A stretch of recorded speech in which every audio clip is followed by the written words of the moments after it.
इस वक्त की बड़ी खबर है प्रधानमंत्री मोदी से जुड़ी हुई। प्रधानमंत्री मोदी ने अधिकारियों के साथ एक समीक्षा बैठक की है। लाल किले से जो प्रधानमंत्री की तरफ से अपने संबोधन में घोषणाएं शामिल की गई थी, उन्हीं को लेकर समीक्षा बैठक प्रधानमंत्री ने की है और योजनाओं को अमली जामा पहनाने को लेकर चर्चा हुई है। 15 अगस्त के दिन प्रधानमंत्री मोदी ने गरीबों के लिए कुछ ऐलान किए थे। घरों के लिए सौर ऊर्जा सुनिश्चित करने का उल्लेख अपने संबोधन में किया था और इन्हीं योजनाओं को क्रियान्वित करने की तैयारियों को लेकर समीक्षा बैठक की है कि प्रधानमंत्री की तरफ से ऐलान की गई योजनाओं को अमली जामा किस हद तक पहुंचा है, वादे कितने पूरे हुए हैं, गरीबों की योजनाएं किस हद तक अभी आगे बढ़ी हैं और इन वादों की डेडलाइन फिक्स यानी कि इनका एग्जीक्यूशन और इम्प्लीकेशन हो, इसकी कोशिश प्रधानमंत्री की तरफ से इस समीक्षा बैठक के दौरान की गई है। योजनाओं को अमली जामा पहनाने को लेकर चर्चा हुई है। ये समीक्षा बैठक प्रधानमंत्री मोदी ने की है और 15 अगस्त के दिन की गई घोषणाओं को लेकर समीक्षा बैठक की गई है। योजनाओं को क्रियान्वित किया जाए, गरीबों तक वो लाभ पहुंचाए जा सके जिनका ऐलान प्रधानमंत्री ने किया था, उन्हीं को लेकर दिशा निर्देश जारी किए गए हैं और इसके साथ ही घरों के लिए सौर ऊर्जा सुनिश्चित करने का उल्लेख प्रधानमंत्री ने किया था। ये महत्वपूर्ण बैठक प्रधानमंत्री मोदी की समीक्षा बैठक है ये, और योजनाओं को क्रियान्वित करने की तैयारियों की समीक्षा प्रधानमंत्री ने इस बैठक में की है।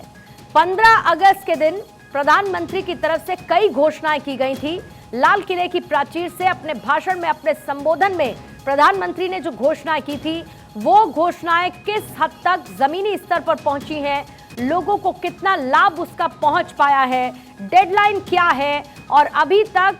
वो योजनाएं किस हद तक अमली जामा पहन चुकी हैं, इसी को शामिल प्रधानमंत्री ने इस समीक्षा बैठक के दौरान किया है।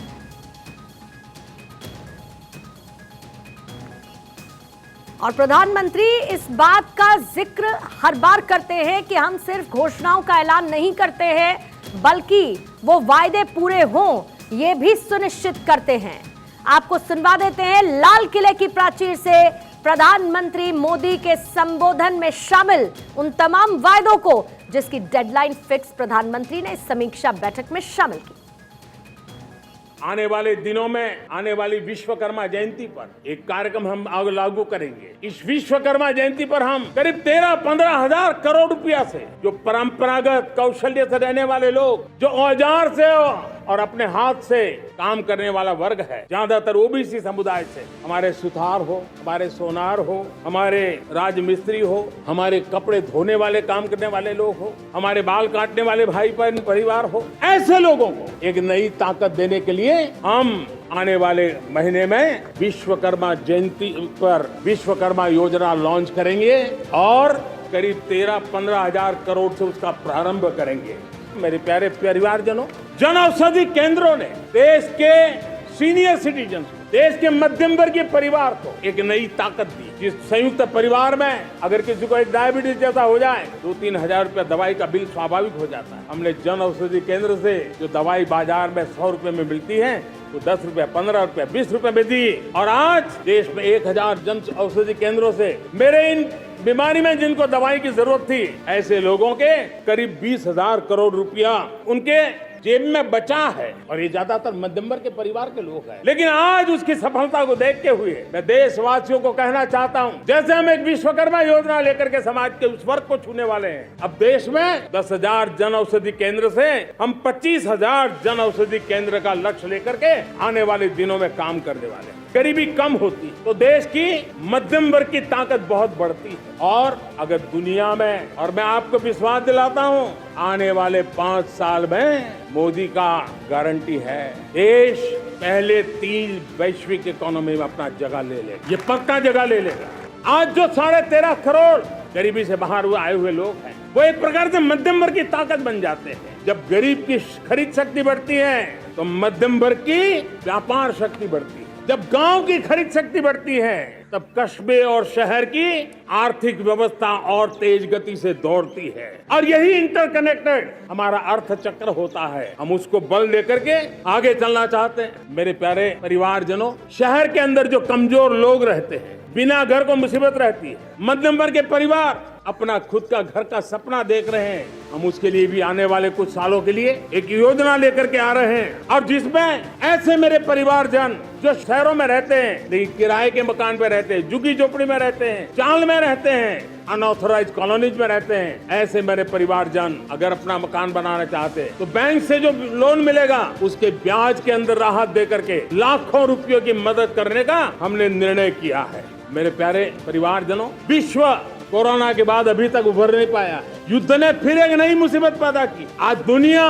महंगाई के संकट से जूझ रही है। पूरी दुनिया की अर्थव्यवस्था को महंगाई ने दबोच के रखा है। हम भी दुनिया से जिन सामान की जरूरत होती है लाते हैं, तो हमें सामान तो इंपोर्ट करते हैं। हमारा दुर्भाग्य है कि हमें महंगाई भी इंपोर्ट करनी पड़ती, क्योंकि पूरी दुनिया को महंगाई ने जकड़ के रखा है। लेकिन मेरे प्यारे परिवारजनों, भारत ने महंगाई को नियंत्रित रखने के लिए भरसक प्रयास किए। पिछले कालखंड की तुलना में हमें कुछ सफलता भी मिली है, लेकिन इतने से संतोष नहीं मान सकते। दुनिया से हमारी चीजें अच्छी है, इतने बात से हम सोच नहीं सकते। मुझे तो मेरे देशवासियों को महंगाई की बोझ कम से कम हो, इस दिशा में और भी कदम उठाने हैं, और हम उस कदम को उठा के रहेंगे। मेरा प्रयास निरंतर जारी रहेगा।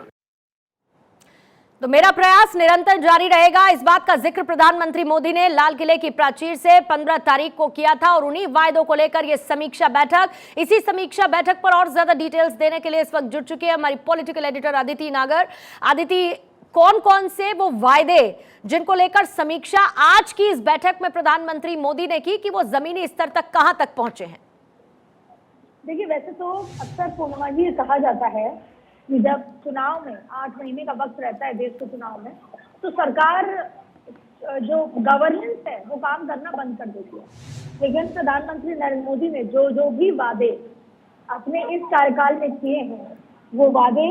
वो इम्प्लीमेंट कराना चाहते हैं। यही वजह है कि खास तौर पर आज की समीक्षा बैठक में जो इंडिपेंडेंस डे पर जिसका जिक्र कर रही हैं, उस प्राचीर से जो भी बात कही थी, उसके इम्प्लीमेंटेशन, उसका फीडबैक, उसकी कहाँ तक पहुंचा काम, उसमें क्या क्या कमी है, अगर एडमिनिस्ट्रेशन या एग्जीक्यूशन लेवल पे कोई कमी है, तो ये तमाम मुद्दों पर चर्चा हो रही है। और न सिर्फ यही, आज की समीक्षा बैठक में राज्यों में भी जो भी पिछले 5 साल के अंदर, खास तौर पर पिछले 2 साल के अंदर चुनावी राज्य की अगर बात करें, तो वहां पर जो भी प्रधानमंत्री नरेंद्र मोदी की योजनाएं, तो क्या इसका भी डेटा पर चर्चा हुई कि क्या उन राज्यों में जो योजनाएं थी वो घर घर तक पहुंची या नहीं पहुंची, और अगर पहुंची तो उसको लेकर सारे ही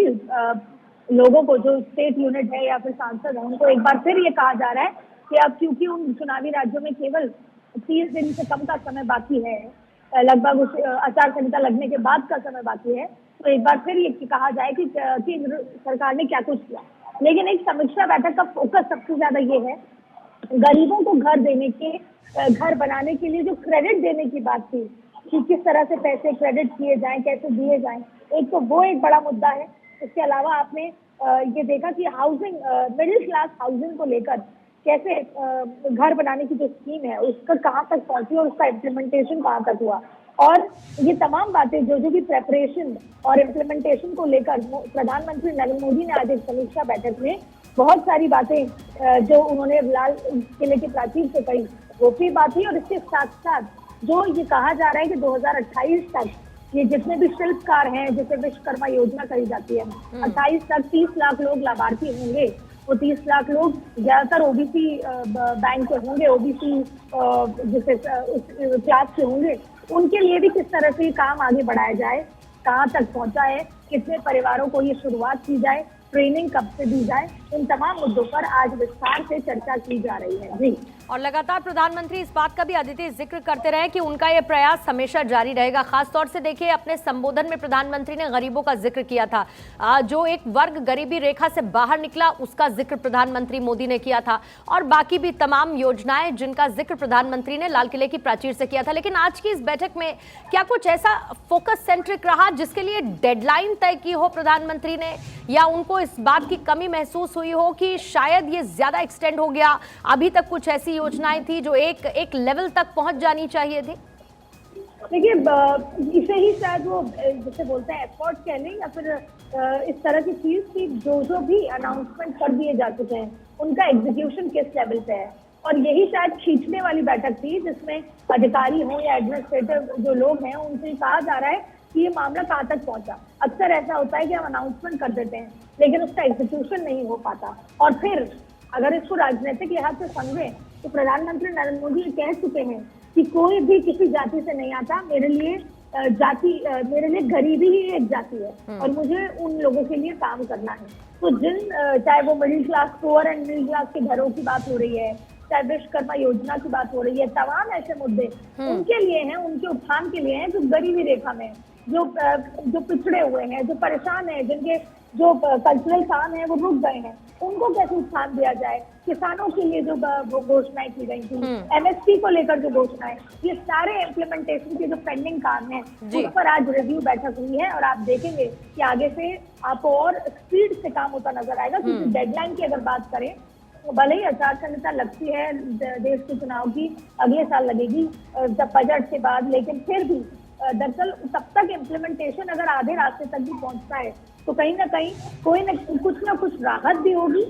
एडमिनिस्ट्रेटिव लेवल पर अगर बात करें, और राजनीतिक लेवल से बात करें तो कम से कम घर घर तक जाकर ये बताया जा सकता है कि सरकार दोबारा आएगी तो हमारा जो अधूरा काम है या हमारा जो और भी विजन है वो हम लागू कर बिल्कुल। और इस बात को भी दोहराएंगे प्रधानमंत्री जब वो ये कहेंगे कि हम सिर्फ वायदे नहीं करते, उन वायदों को हम पूरा करते हैं, हम सिर्फ फीता नहीं काटते, हम उद्घाटन भी करते हैं और लोगों के लिए योजनाओं को जमीनी स्तर पर भी लेकर आते हैं। बहरहाल कम से कम उनकी डोर टू डोर कैंपेनिंग में तो इसका जरूर जिक्र होगा। बहुत बहुत शुक्रिया अदिति आपका हमारे साथ जुड़ने के लिए। तो देखिए, एक तो गरीबों के लिए जो ऋण है उसको कैसे आसानी से उन तक पहुंचाया जा सके, उसकी कितनी फैसिलिटीज एट ईज उन तक पहुंच सके, घरों के लिए, गरीबों के लिए, ये तमाम ऐसी योजनाएं, सौर ऊर्जा हर घर तक पहुंचाने को लेकर, ये ऐसे कई योजनाएं थी जिसका ऐलान प्रधानमंत्री ने किया। और न सिर्फ ऐलान किया बल्कि आज इसकी समीक्षा बैठक करते हुए किसी किसी योजना को लेकर डेडलाइन पर भी उन्होंने चर्चा की है।